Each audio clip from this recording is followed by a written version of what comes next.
Hello students, मैं enough और BCom student. मैं आज आपके लिए बहुत ही इंटरेस्टिंग वीडियो लेके आई हूँ जिसके अंदर हम करेंगे cost centre and cost unit. ये है कॉस्ट अकाउंटिंग का यूनिट फर्स्ट के मेरे हैंडमेड नोट्स। अगर आपको ये हैंडमेड नोट्स मेरे पसंद आते हैं तो इस वीडियो को ज़्यादा से ज़्यादा लाइक करें और मेरे चैनल को सब्सक्राइब करें। तो आज हम शुरू करेंगे कॉस्ट सेंटर से।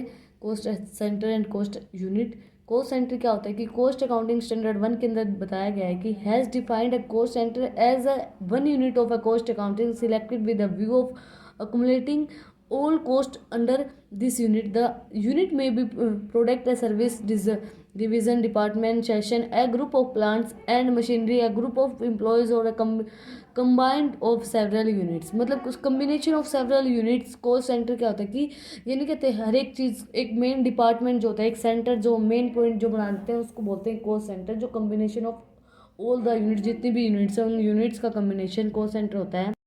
Coast centre can be classified. किन किन तरीके से कोस्ट सेंटर क्लासीफाई किया गया है। सबसे पहले process cost centre. Process cost centre के अंदर क्या होगा कि process cost centre is one in which specific process और continuous sequence of operation is carried out a regular basis. Process cost centre के अंदर क्या होगा कि वो स्पेसिफिक पीरियड के अंदर चलता रहता है, वो कंटिन्यू काम करता रहता है, डे बाय डे हर एक चीज़ होती रहती है, रेगुलर बेसिस पे काम करता है वो। उसके बाद है production cost centre. Production cost centre के अंदर क्या, production cost center is one in which production activity is carried where the space of raw material is converted into finished good। Production cost center के अंदर क्या होगा कि जो raw material है, जितना भी रॉ मटेरियल है, वो रॉ मटेरियल जो होता है वो कन्वर्ट किया जाता है फिनिश्ड गुड के अंदर, फिनिश्ड प्रोडक्ट के अंदर। उसके बाद है service cost centre. Service cost centre के अंदर क्या होगा, service cost centre are those which is render service to the other cost centre. जो भी सर्विस कोस्ट सेंटर होते हैं वो क्या करते हैं, अपनी सर्विस को अदर जो भी कोस्ट सेंटर होते हैं उनसे उनको प्रोवाइड करवाते हैं। इसके बाद फोर्थ पॉइंट है impersonal cost centre. Impersonal cost centre के अंदर क्या होगा कि impersonal cost centre is one impersonal cost center is one which consists of location or its item of equipment। जो भी इक्विपमेंट्स हैं उनको कंसिस्ट करता है इम्पर्सनल कोस्ट सेंटर। इसके बाद फिफ्थ पॉइंट है personal cost centre. Personal cost centre के अंदर क्या होगा कि personal cost centre is one which consist of a person और a group of a person. Personal cost centre के अंदर क्या होगा कि वो कोस्ट सेंटर जिसके अंदर ग्रुप ऑफ पर्सनस होता है या पर्सनस को कंसर्न करते हैं, पर्सनस को लेके आते हैं उसके अंदर, उस कोस्ट सेंटर को बोलते हैं पर्सनल कोस्ट सेंटर। उसके बाद जो पर्सन जो जिसके अंदर सिर्फ आदमी काम करते हो, पर्सनली काम, वो अपने सारे काम करते हैं। उसके बाद है operation cost centre. Operation cost centre is one which consist of those machines and और persons carrying not similar operations. जो उन आउट सिमिलर ऑपरेशंस, जो भी ऑपरेशंस होते हैं उनको, उन मशीन्स को और उनको कैरी करें, मतलब उन पर्सनस को और मशीनरीज को सबको देखें कि जो सिमिलर सेम सेम जो ऑपरेशंस करते हैं उनको। उसके बाद है प्रॉफिट सेंटर। प्रॉफिट सेंटर के अंदर क्या होगा, it is an unclassified term. ये एक अनक्लासिफाइड टर्म होती है। Example not included in terminology of cost accounting. ये कॉस्ट अकाउंटिंग के अंदर इंक्लूड नहीं होता है। For ICMA however is common parlance, it means a centre responsible for adopting ways of avenues to earn maximum possible profit of a product और any other activity of business. Profit centre के अंदर क्या होता है कि वो कितना profit earn कर पा रहे हैं, कितना मैक्सिमम प्रॉफिट उन्हें अर्न हो पा रहा है या नहीं हो रहा है, वो सब चीज़ें प्रॉफिट सेंटर देखता है। उसके बाद दे रखा है कि difference between cost centre and profit centre. ये क्वेश्चन आया हुआ है एग्जाम के अंदर, difference between cost centre and profit centre. तो ये इंपॉर्टेंट क्वेश्चन है, ये इसका ध्यान रखना, अच्छे से करना। मतलब इसको बेसिक क्या है कि cost centre meaning, cost centre का क्या मीनिंग होगा, cost centre is one of the which the cost is ascertain. Cost centre क्या होता है कि जहाँ पे कॉस्ट असर्टेन होती है वो होता है कॉस्ट सेंटर। प्रॉफिट सेंटर कौन सा होता है, profit centre is one which responsible of maximum profit. जो रिस्पॉन्सिबल होता है मैक्सिमम प्रॉफिट का, कि उन्हें मैक्सिमम प्रॉफिट अर्न हो पा रहा है या नहीं हो पा रहा है। Takes into consideration both revenue and expenditure. मतलब वो प्रॉफिट सेंटर क्या होता है, वो सब उनको सब चीज़ों को कंसीडर करता है, चाहे उन्हें रेवेन्यू हो रहा है या फिर जो भी उनके एक्सपेंडिचर हो रहे हैं, एक्सपेंसेस हो रहे हैं, उनको सब चीज़ों को। उसके बाद है रिस्पॉन्सिबिलिटी।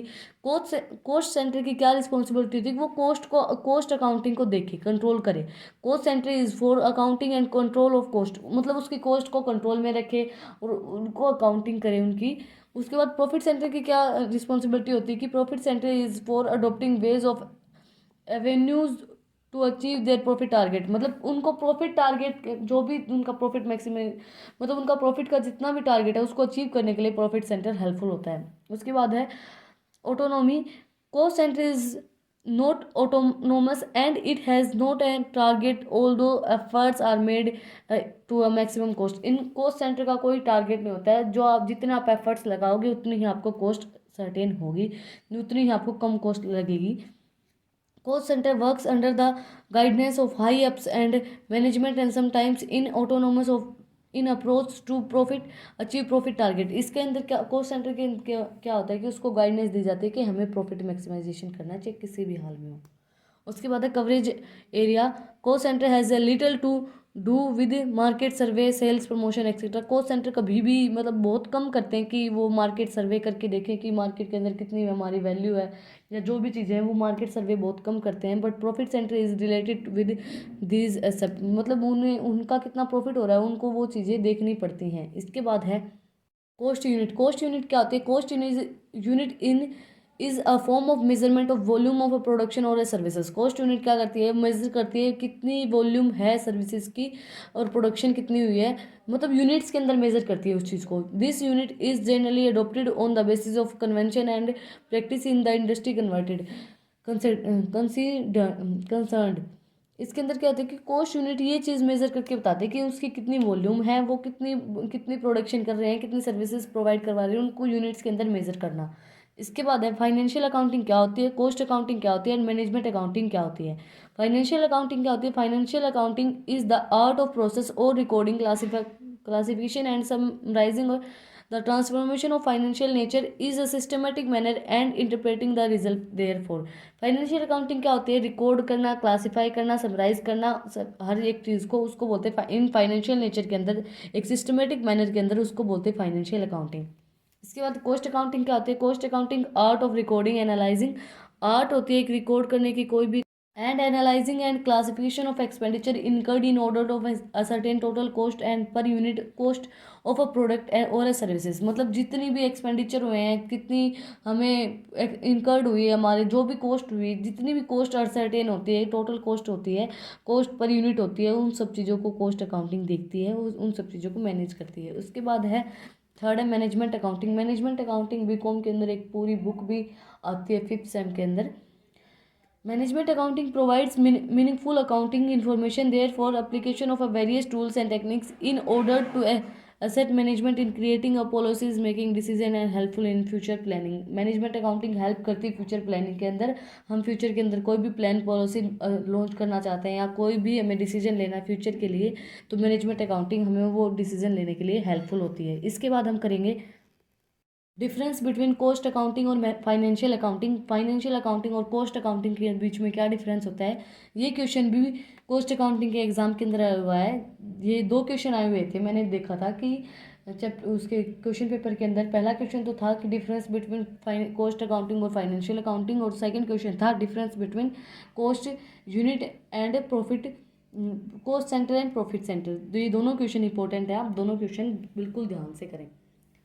तो आज हम इसके अंदर हम करेंगे कॉस्ट अकाउंटिंग और फाइनेंशियल अकाउंटिंग का डिफरेंस। सबसे पहले कि इसकी नीड क्यों होती है इन अकाउंट्स की, हमें ये अकाउंट्स क्यों मेंटेन करने पड़ते हैं, क्यों मेंटेन करने पड़ते हैं? कि by business engaged either keep by business engaged in the manufacture or rendered service where the cost per unit is certain। कहाँ ज़रूरत होती है हमें कोस्ट, जहाँ हमें कोस्ट असर्टेन होती है, जहाँ हमें कोस्ट पे करनी पड़ती है या कोस्ट निकलती है, कोस्ट पर यूनिट निकलती है, हम मैन्युफैक्चर करते हैं उसके अंदर, उस वहाँ कोस्ट को असर्टेन करने के लिए कि हमें कितनी कॉस्ट लगी है, उसके अंदर हमें कॉस्ट अकाउंटिंग की ज़रूरत पड़ती है।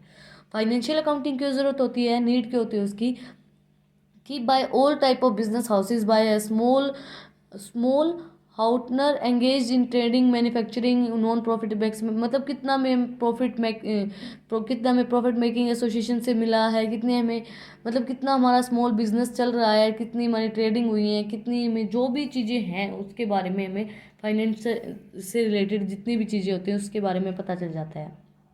उसके बाद the period of information, period information to manage as manage as and when desire daily weekly, मतलब कहाँ कब कब हम इसको मेज़र करते हैं, पीरियड ऑफ मेजरमेंट। ये हम डेली भी कर सकते हैं, वीकली भी कर सकते हैं, वीक के अंदर, मंथ के अंदर भी कर सकते हैं, या क्वार्टरली भी कर सकते हैं। बट जो फाइनेंशियल ईयर होता है, फाइनेंशियल ईयर सिर्फ हम एंड ऑफ द ईयर ही हम फाइनेंशियल अकाउंट बनाते हैं। बट कॉस्ट अकाउंटिंग हम वीकली भी बना सकते हैं, डेली भी बना सकते हैं, मतलब डेली भी अपनी कॉस्ट दे सकते हैं, वीकली भी कर सकते हैं, क्वार्टरली मतलब 4-4 महीने में भी कर सकते हैं, और मंथली भी। बट जो फाइनेंशियल अकाउंटिंग होती है वो उसके अंदर क्या होती है कि ये सिर्फ एंड ऑफ द ईयर के अंदर होता है। Provide operations net result and financial position at the end of the financial year. जो फाइनेंशियल ईयर एंड होता है तभी वो इन्फॉर्मेशन प्रोवाइड करवाते हैं। उसके बाद record of expenses, maintain full and detail record, prepare record and pretaining all the their three element of cost, material, labor and expenses। जो भी expenses होते हैं मटेरियल का, cost accounting के अंदर मटेरियल का, cost का, लेबर का, वो सब चीज़ें रिकॉर्ड की जाती हैं। इसके अंदर क्या रिकॉर्ड होता है? Record all the type of expenses and income and also items of profit, मतलब जिनसे हमें एक्सपेंसेस हुए हैं, जो भी हमें मतलब इनकम हुई है, हमारे एक्सपेंसेस हुए, जो भी चीज़ें फाइनेंस से रिलेटेड होती हैं, भी चीज़ें फाइनेंस से रिलेटेड होती हैं, वो सब चीज़ें इसके अंदर फाइनेंशियल अकाउंटिंग के अंदर रिकॉर्ड होती हैं, चाहे वो एक्सपेंसेस हो, चाहे वो इनकम हो।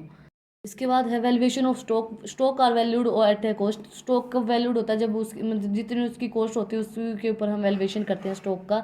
इसके अंदर क्या होता है? Stock are the valued of a cost price and market price whatever is lower. चाहे वो ज़्यादा हो चाहे कम हो, वो उसी जो मतलब जितने में हमने सेल किया उसी के अंदर तो हम फाइनेंस देखेंगे कि भाई हमें पैसा कितना मिला है। वो कॉस्ट के ऊपर मेजर नहीं किया जाएगा स्टॉक वैल्यूड, वो मेजर किया जाएगा कि कितना हमने पैसा दिया है, कितना हमारा मार्केट के अंदर प्राइस गया है। उसके बाद relative expenses, provide information on the relative expenses of a plant, machinery and labour and, मतलब इसके अंदर क्या रिलेटिव एफिशिएंसी होती है, ये क्या रिलेटिव एफिशिएंसी क्या होती है इसके अंदर? कि प्रोवाइड इन्फॉर्मेशन प्रोवाइड करवाती है कि कितनी हमारे प्लांट्स हैं, कितने में लेबर लगी है, कितनी हमारी मशीनरीज हैं। इसके अंदर क्या फाइनेंशियल अकाउंटिंग के अंदर क्या होता है कि the relative efficiency of a workman plants and can not be easily judged. हम इनको इजीली जज नहीं कर पाते क्योंकि फाइनेंस से रिलेटेड, मतलब फाइनेंस से रिलेटेड कोई भी काम होता है उससे में हम इजीली उनको जज नहीं कर पाते। उसके बाद है availability of information, provide information to manage as and when desire daily weekly. मतलब कॉस्ट अकाउंटिंग के अंदर क्या होता है कि हम डेली अपनी इन्फॉर्मेशन प्रोवाइड करवा सकते हैं, क्वार्टरली भी करवा सकते हैं, मंथली भी करवा सकते हैं, और वीकली भी करवा सकते हैं। क्वार्टर हमने 12th क्लास में पढ़ा था कि 4 महीने का एक क्वार्टर होता है। उसके बाद है do not show profit loss and each, मतलब डेली डेली वो प्रॉफिट एंड लॉस नहीं शो करते हैं, वो करते हैं एक इंडिविजुअल, एक जब हमारा फाइनेंशियल ईयर एंड होता है तभी वो अपना प्रॉफिट एंड लॉस शो करते हैं। उसके बाद है प्रेजेंटेशन। प्रेजेंट कैसे कैसे कर सकते हैं हम कॉस्ट अकाउंटिंग को? कॉस्ट अकाउंटिंग को हम चार्ट्स के थ्रू, ग्राफ्स के थ्रू, डायग्राम्स के थ्रू, स्टेटमेंट के through etcetera are such used in the system of information reporting to management. जब हम मैनेजमेंट को रिपोर्टिंग करते हैं तो हम इसको चार्ट्स के थ्रू या फिर जो भी डायग्राम्स है, ग्राफ है, उसके थ्रू हम शो कर सकते हैं। But not much use in made of such presentation in this, मतलब फाइनेंशियल अकाउंटिंग के अंदर कोई प्रेजेंटेशन बनाने की जरूरत नहीं होती है, हम उसके अंदर नेट प्रॉफिट और नेट लॉस निकाल के दिखा सकते हैं। बट कॉस्ट अकाउंटिंग के अंदर हम ग्राफ्स के थ्रू या डायग्राम्स के थ्रू प्रेजेंट कर सकते हैं चीज़ों को। आज का हमारा लास्ट टॉपिक है limitation of cost accounting. Cost system की लिमिटेशन क्या क्या है? बेस्ड कॉस्ट अकाउंटिंग या कॉस्ट सिस्टम एक ही चीज़ है। बेस्ड ऑन एस्टिमेट्स के ऊपर बेस्ड होता है। The system is based on estimates and result differ from actuality से ज़्यादा वो बेस्ड होता है। जो भी हमारे जो एस्टिमेट्स हैं, जैसे हमने एस्टिमेट लगा के चल लिया कि हम इतना, मतलब अगर हम ये प्रोडक्ट बना रहे तो हमारी एस्टिमेशन है कि इतना खर्चा आ ही जाएगा, मतलब इतना खर्चा तो हो ही हो जाता है। एस्टिमेशन पे बेस्ड होता है कॉस्ट सिस्टम। कॉस्ट का जितना भी सिस्टम होता है वो सब कुछ। उसके बाद problems of different method, basic and techniques, मतलब एक एस्टिमेट, अब मान लीजिए हमारा एस्टिमेट गलत भी निकल सकता है, ये इसकी लिमिटेशन है कि हमारा एस्टिमेट, ये एस्टिमेट पे बेस होता है क्योंकि, बट ये एस्टिमेट हमारा गलत भी तो हो सकता है कि ज़्यादा खर्चा हो जाए। उसके बाद the problem of different method, basic and techniques. The method, basic and technique adopting within the system are several and their application verifying on different plans with the result of unearth of cost operations and cost control. इसके अंदर क्या है? Problems होती हैं जो भी methods और techniques use करते हैं, जो अडोप्ट करते हैं, सेवरल जो प्लान से रिजल्ट करते हैं, वो कॉस्ट कंपैरिजन और कॉस्ट कंट्रोल करने के लिए बहुत ही डिफिकल्ट हो जाते हैं, वो अनवर्थ होते हैं। उसके बाद है no conclusion of certain items. कई बार कुछ आइटम्स का कंक्लूजन नहीं निकलता है। Certain items of expenses and income are not recorded, मतलब कुछ आइटम्स रिकॉर्ड नहीं कर पाते हैं हमें। In this system will they are including in financial system, but वो फाइनेंशियल सिस्टम के अंदर इंक्लूड होते हैं, तो ये इसकी लिमिटेशन है। उसके बाद है the applicability in the trading concern. This system is applicable to manufacture of a services rendered business unit only, not trading concerns। मतलब ये ट्रेडिंग कंसर्न से नहीं होता है, ये सिर्फ क्या होता है कि जो भी हमारे कॉस्ट कितनी लिखनी है बिजनेस के अंदर, उन सब कंसर्न के लिए ये ट्रेडिंग हम इसके अंदर इंक्लूड नहीं कर पाते हैं। इसके बाद है प्रॉब्लम्स ऑफ मार्जिनल कॉस्टिंग। क्या क्या प्रॉब्लम्स होती है मार्जिनल कॉस्टिंग, मतलब प्रॉब्लम्स आती है मार्जिनल कॉस्टिंग जब हम यूज़ करते हैं। मार्जिनल कॉस्टिंग है technique based on variable cost, मतलब जो मार्जिनल कॉस्टिंग होती है वो वेरिएबल कॉस्ट के ऊपर बेस्ड होती है, क्योंकि मार्जिनल कॉस्टिंग चेंज होती रहती है। And only the variable cost is taken into consideration well fixed cost is excluded. क्योंकि इसके अंदर क्या होता है कि जो कॉस्ट अकाउंटिंग होती है, जो फिक्स्ड कॉस्ट होती है वो एक्सक्लूड होती है, वो इंक्लूड नहीं होती है, जो वेरिएबल कॉस्ट होती है वही इंक्लूड की जाती है।